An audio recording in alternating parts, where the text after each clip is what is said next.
Hello, everyone, and welcome to Pop Goes the Stack, the podcast where new ideas get stress tested before they hit your backlog.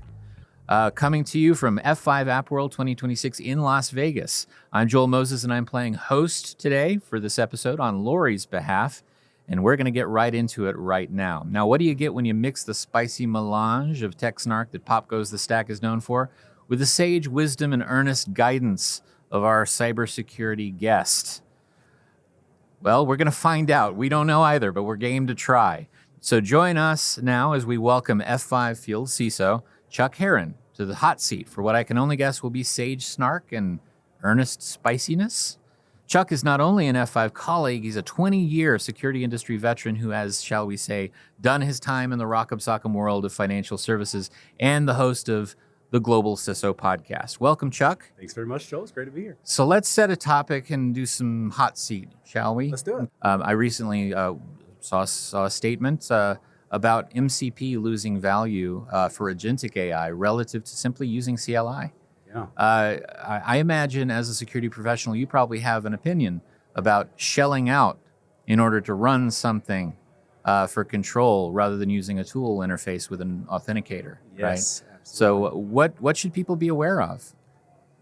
The unpredictability of what is going to happen if we do that. I mean, MCP was already pretty Wild West, honestly. I mean, the later versions had some OAuth alignment. It's not completely, without any guardrails or structure. Right. But it's happening so fast, and the autonomy is happening so fast. Ever since January in particular, we've seen this explosion in completely autonomous AI.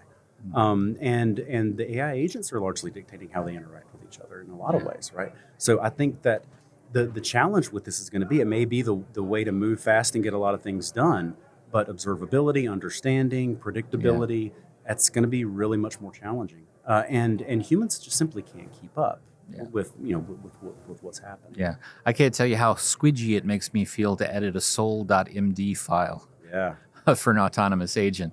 You are a helpful chatbot. Don't destroy production. Exactly. You are not an evil person. Right. You're good enough. You're smart enough. And gosh darn it. Anyway, people like you. That's exactly it. What do you think people can do in order to kind of assuage their fears or mitigate things? What could they do to help achieve goals in AI safety? It's a great question. And so with respect to what I talk about with a lot of technology leaders as we do our roundtables around the world and so forth and so on, my guidance is generally fear is a useful short-term emotion for processing immediate threats. It is not a great input for long-term strategic, how are you going to run your company? And what we see and what we know, having been in technology for a long time, is anybody that uses fear to sell to you will instill dependence to keep you as a customer. And so with AI in general, empowerment is the sales pitch. Dependency is the business model.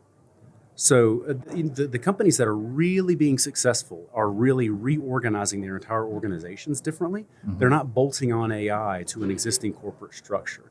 That's not going to deliver the value that they want. But a lot of companies are already laying off people citing AI. I think that short-term sort of step one, do AI, step three, profit is missing a lot where leaders are caught and employees are caught between what I call FOMO and FOBO. The executive suite is focused on fear of missing out. Yeah. And the employees are struggling with fear of becoming obsolete, FOMO versus FOBO. Sure. And so until we really square those and take the human factor into account of what are we actually asking our people to do, we're going to see a lot of unforeseen consequences. Okay. And companies aren't really thinking through too, if you lay off a whole bunch of people, what do you think the AI companies are going to do to your costs in 3 years? Right. So the problem with this race condition, what I'm calling this global race condition that we're in, is fear and greed normally are countervailing forces. When you look at like the Bitcoin prices, the fear and greed index, they're right now they're locked together. And fear is not a healthy place to make strategic decisions from. So my advice to executives is just calm down, take a breath, and think about what your actual company goals are, and then build towards that. Understood. So essentially your guidance is not fight or flight, but dig in and take a bite. Yeah. Okay. Right. Fantastic. Yeah. All right. So let's shift topics, because I know you are a super passionate person about the topic of post-quantum cryptography and what importance that holds for security professionals in particular. The question I have for you. Almost destroyed the booth. Sorry. Oh, I know. It's a rock'em sock'em topic, isn't it? The question I have for you is, what do you think it doesn't seem like there are a lot of, shall we say, executives that are cognizant of or really taking the threat seriously. We see shallow programs to discover key material. I know of almost no customers who really conduct cohesive inventories of key material Right. and connect those to value of data stored behind the cryptography. What's the root, man? What's going on? It's an interesting question because those of us who live and breathe technology and amateur cryptographers, or at least interested in it, we see this coming. It's been coming for a long time, and I think that because the topic is really technical, post-quantum cryptography is not something most people talk about across the dinner table. Mm-hmm. And it's also been cast as a future thing, 2035 thing. And that came from roughly 2015, 2016, when, about 20 years, I think a lot of people see that and they hear that and they think, okay, it's an esoteric thing that's not core to my business and it's going to be sometime in the future. Mm-hmm. And I think that gives people an out. Okay. When the average tenure of a CISO, for example, is somewhere between 18 and 30 months, that's the next guy's problem. Oh, boy. Kick it down the road is not really a security plan, though, is it? And honestly, when you think of allocation of resources, if your house is on fire, it's not a great time to build, to write building codes, right? Put out a fire. And so having been a CISO now a half a dozen times, generally it looks something like you open the hood, you scream, you slam down the hood, and you go to the bar, right? CISOs have other urgent things to worry about. So something that feels esoteric and 5 or 10 years down the road, right, it's just not top of mind. Unfortunately, I don't think it's actually 5 or 10 years down the road. So I think CISOs are cognizant of this as a particular threat. What can the CISO do to move this from esoteric to top of mind? It's a great question. I think 2 things. One, I think we do ourselves a little bit of a disservice, and I'm totally guilty of this, of getting into the weeds and the nerdery and talking about, the number of noisy qubits versus the number of logical qubits and ion laser. And we get into the tech and people's eyes glaze over, and it misses the larger point of when you really boil it down. Our cryptography today is based on really hard math.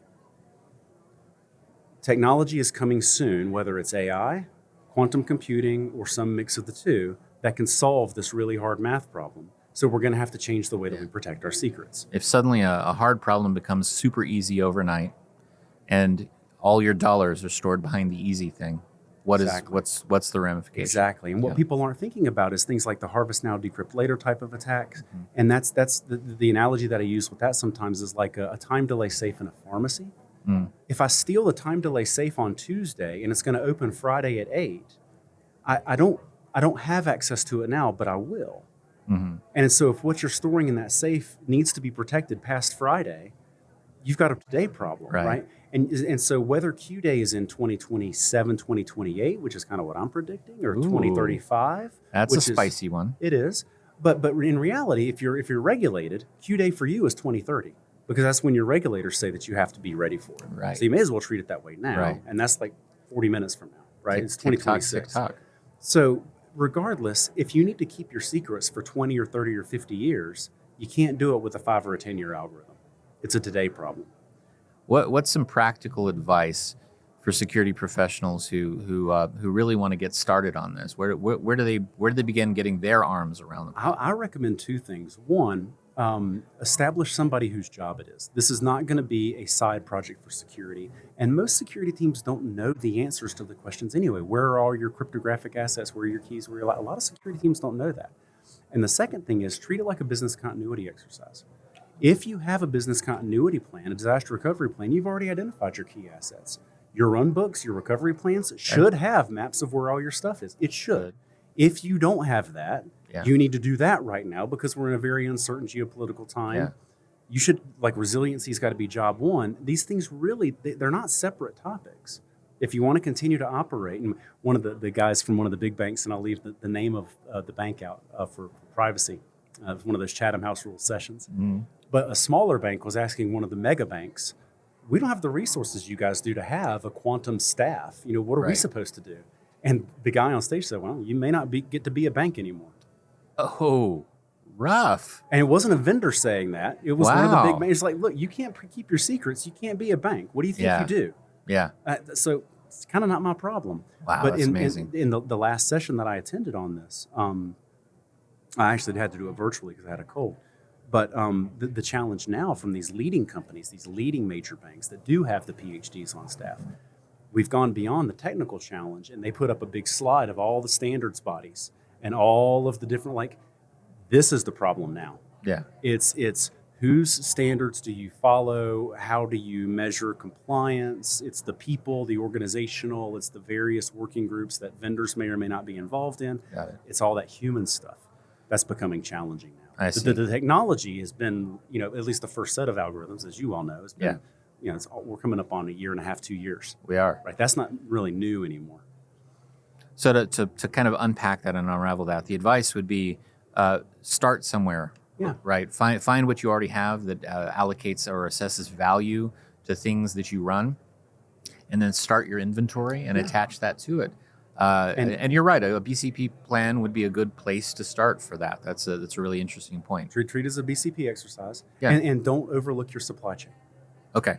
Excellent. So if you are a regulated entity, telecom, bank, or whatever, you can't say that you're quantum ready until your critical suppliers are. Got it. And so let's say that you're running a big IoT, OT, footprint, medical or oil field, telemetry or whatever. A lot of those devices don't have upgrade paths. Right. So you're going to need a year or two to source, to pressure your vendors, to get things in place, to test. Okay. You're going to need some runway. You're not going to be early for this. Right. All right. Third, and it looks like it's going to probably be final topic jump, but I want to get to this because I think it's interesting. We saw something recently that is a absolutely brand new thing that that CISOs now have to worry about, and that is targeting of critical data center infrastructure. Can you tell us a little bit more about that? For the first time, we've seen data centers in both the UAE and Bahrain actively targeted. Because they are data centers. Because they are data centers, right? So the circle looks like AI runs in these data centers. AI is being used for military campaigns and targeting and so forth. It's the rationale. Right. So and it turns out the cloud isn't what the cloud vendors want CISOs to believe. Like, oh, it's in the cloud. No, they actually are buildings with addresses and they can be bombed. And this is the first time we've actually seen kinetic attacks against this type of civilian infrastructure. Exactly, and because there are cloud environments hosted in there, the collateral damage, the systems that aren't specifically being targeted, but they just happen to share the same facility. It's a really interesting concept, and it's yet another thing that you have to add to the CISO's list of things to worry about. Now, it strikes me, though, there's something at play here that's diametrically opposed. So we have things like data sovereignty, where data needs to land in a particular region, and because the law says that it should. But in that region, if your data center infrastructure is at risk, is data sovereignty putting you at risk? Right. It's a great question, right? You're necessarily constraining yourself to where your options are, and your adversaries understand that. Yeah. And that's where I think that one of the things that we're talking a lot with colleagues in Europe and other F5 engineers now are things like fully homomorphic encryption, where in the future it uses the same lattice-based crypto as PQC, but it's not vulnerable to side channel attacks. And you can do things like potentially, coordinate on work between the U.S. and European allies or even adversaries, and not have to reveal your secrets, and actually have the data safely, present wherever you keep it. Now, the overhead for that is pretty high, but it's falling, and there's definitely a future for that. Okay. So what, practically speaking, what can people do? What can the CISO do to help plan for and prepare for things like this? I mean, there's really nothing they can do to prevent the target from being laid on them. Yeah, that's correct. So what should they do? I think the importance of the basics matters now more than ever. And I sound a little bit like a broken record, but 90% of being good at cybersecurity is just doing the basics really well. So understanding your assets, where's your stuff, who has access. Like most companies, unfortunately, that I talk to, all around the world, how many API endpoints do you expose to the outside world? They can't tell you, plus or minus 5,000. Mm-hmm. And so it really comes back to resiliency, understanding where your stuff is and doing things with intention. Mm-hmm. And what my recommendation is actually for a good use case for AI. I know it's not what you asked, but what can you do? Sure. If you've got an AI initiative at your company, and let's say that you're working at a bank and you've done 7 acquisitions, that means you've got 7 or 8 different generations of technology. Figure out how to use AI to get rid of your technology debt. That's what's slowing you down. That's what's making your attack surface so much broader than it needs to be. If you want to move fast in the world of AI, Take you the need to be elephant off nimble. your back. Exactly. Use the technology now to get rid of that. Unshackle yourself from this legacy world. Okay. And that you'll at least be able to compete. You may not be, you're still an established organization. Greenfields with none of that dependencies are going to have an advantage. But you don't have to shackle yourself to the 1970s technology that's still running your mainframe. Gotcha. Right. All right. Now we're ticking down, but I want to ask you one last thing. Sure. We're here at App World 2026 here in Vegas. Tell me something. What is the most surprising thing a customer told you at the show? Ooh. The most surprising thing a customer told me. If nothing surprised you, I mean, you're a CISO. You're paid not to be surprised. That's actually a really hard question. I've heard a lot of insightful things from our customers, and I'm gonna have to call a mulligan on that one. Nothing jumps out at me. I really haven't been surprised. That's right, folks. I have been encouraged. You heard it here first. Nothing surprises Chuck. Well, it's not that I'm. Yeah, it's just like I just can't think of anything particularly poignant. So yeah, great question. You stumped me. Excellent. Should have prepped you for that one in That's advance. okay. It's all good. Unfortunately, that is a wrap for Pop Goes the Stack. A big thanks to Chuck for all the interesting conversation. And if the conversation sharpens your threat model, be sure to hit subscribe. We'll keep bringing the hallway track to all the hard problems.